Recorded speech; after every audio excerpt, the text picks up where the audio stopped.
Hi friends, in the last exciting episode we talked about Polk the great Delta blues song by Tony Joe White, and we spelt out the basic harmony of the song and the little riff that you'll remember. Okay, but in this episode I want to expand that a little bit because there's actually two ways that you can play that riff. Basically we talked about playing it with the 1 in the open and then 2, 3, and then 3, 4, right? But also we could play it on the 3rd and 4th string with the same bass, right?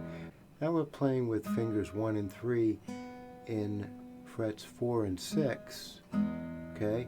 And we've moved the whole thing up a string, so the two fingers, instead of playing their usual position on string 2 and 3, they're going to be playing string 3 and 4.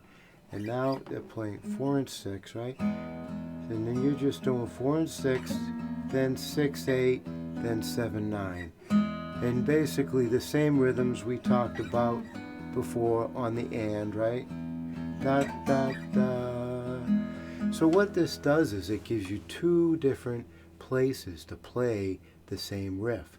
And because there are two different places to play the same riff, that opens you up to improvising blues in different positions on the guitar. So basically the E blues is going to go E, G, A, B, D, E, okay? And when we add in the blue note, which is that sharp 4 or flat 5, we'll have E, G, A sharp or B flat, B, that blue note, right? D, E, and then we can follow that all the way through. G, A, blue note, B, D, E, G, okay? So that's the open E, but we're not going to work on that too much. We're going to actually look at the second position E blues, which will start on the G, which is the second note, right? So we're starting on the second note G, and we're going to go second note G, A, B, D, E, G, A.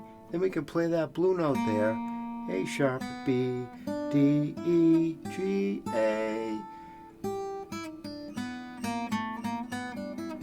And really what I want to concentrate on here is the top 3 strings, okay? Because we're going to be playing blues bass on the E. So that's going to leave us open to play these bottom 3 strings with that second position blues. So if we just look at the top 3 strings, we can see that we're starting on A, come down to G, E, D, B, and that gives us the famous little house. If you connect all the dots, you've got basically a little house. See that? You've got the top of the roof. And then, of course, if we extend that, we're going to come down to the A, and we'll have the blue note right next to there. Okay, so basically, ba ba ba ba ba ba ba ba ba ba ba ba ba. And let's just stick with that, okay? So here we are, we're coming off the riff, right?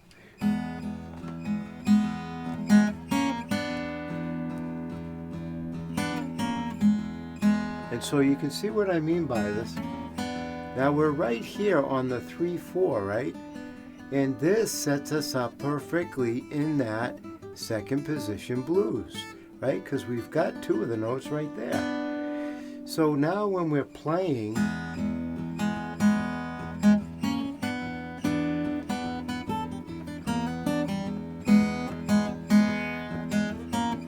you can see how that blues pattern is right there, right under your fingers.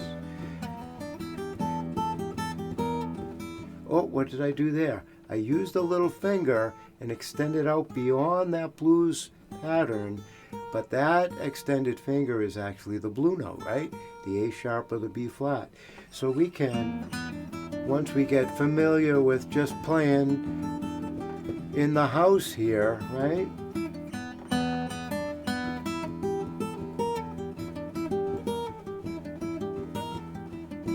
And on we go. So that blues groove that we've got here with Polk Salad Annie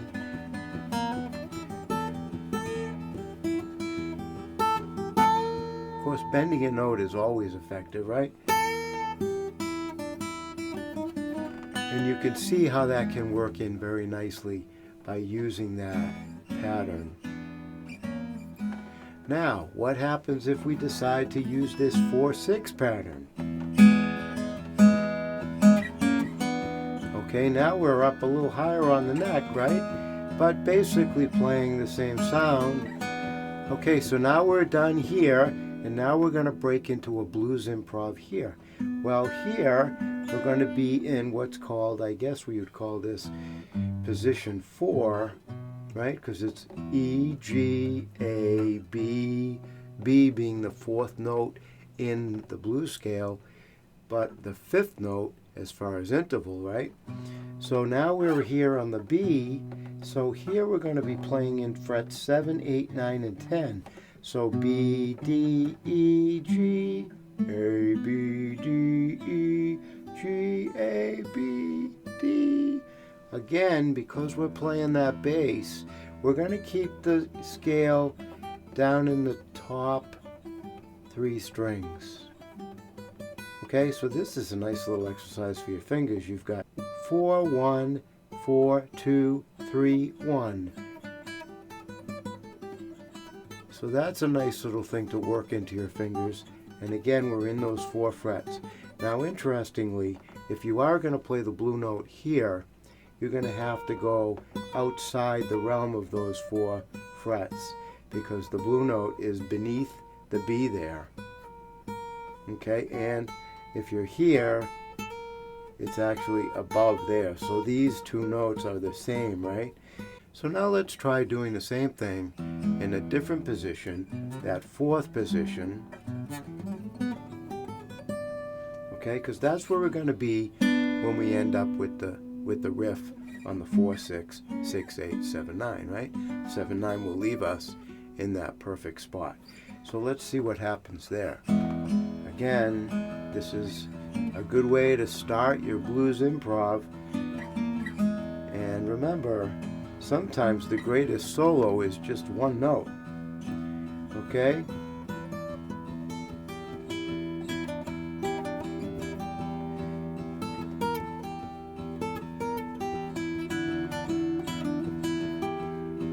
And so on and so forth. But you get the idea. So basically, this song gives you a nice little blues pattern because it's such a simple harmony. It's mainly just E chord throughout, right? Of course, we got the G and we got the A7, but that whole verse is just E7. And because it's just 1 chord, it really lets you branch out and experiment with those positions and those blues. If you really wanted to, you could start down here in position 2 and come up to position 4 and do something like that. So the door is wide open for whatever you want to do here. You've got the tables, you've got the 2 positions, and it's up to you to expand on that and do what you want with it. So now you've got the structure, you've got the chords. Of course, you can always look up the lyrics, and you've got those 2 patterns. The one I like to call the house pattern, which is the 2nd position, and then the 4th position. And both of those riffs will leave you right off in those patterns, so it's really kind of nice how they do that. So enjoy, experiment, see what you think, comment, add conclusions, add your own conclusions, add your own suggestions and recommendations. I look forward to hearing from you. Thanks again for subscribing and being a part of the channel. I'm really enjoying it. Take care and be well.